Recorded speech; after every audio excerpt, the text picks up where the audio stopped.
senior. Religious studies major. So glad. Right, my name is Deanna. By the way, that's not important. I'm a senior. No, yeah.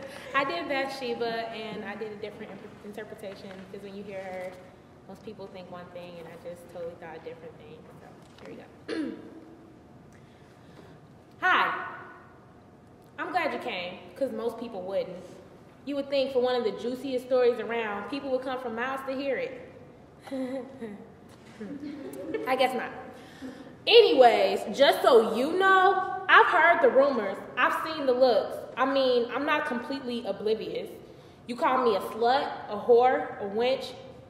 You call me Jezebel.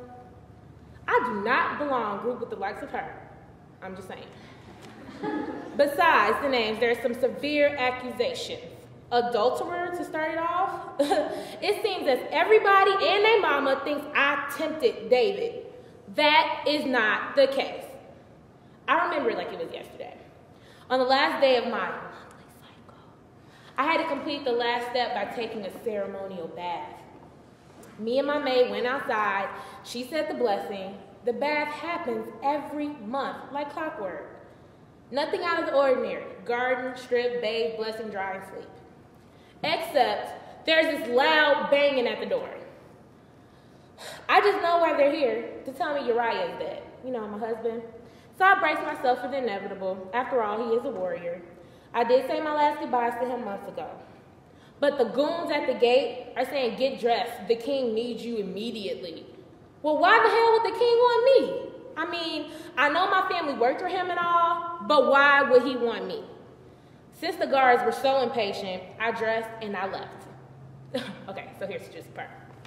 I was invited into a harem full of the most beautiful women around.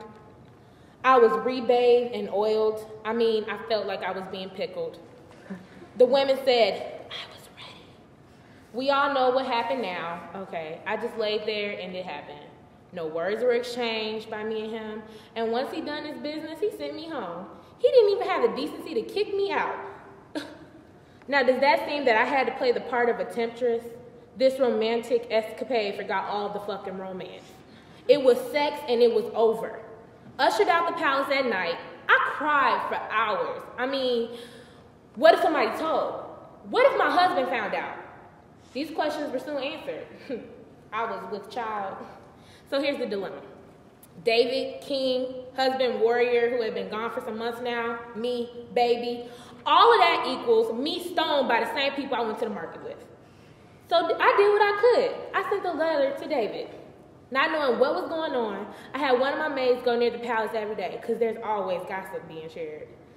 She came back saying Uriah's home. What was he here for? I mean, what plan did David have? I wasn't hearing anything, and frankly, I was beginning to become furious. For all I know, David was off telling Uriah that I had been lying with various men around Jerusalem, trying to save his, honor.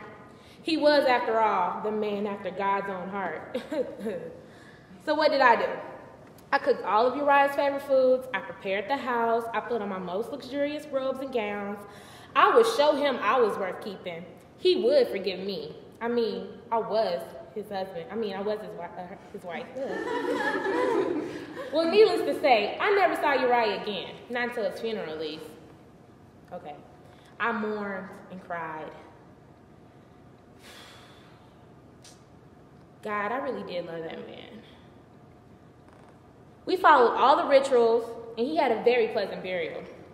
Then that darn knocking came again.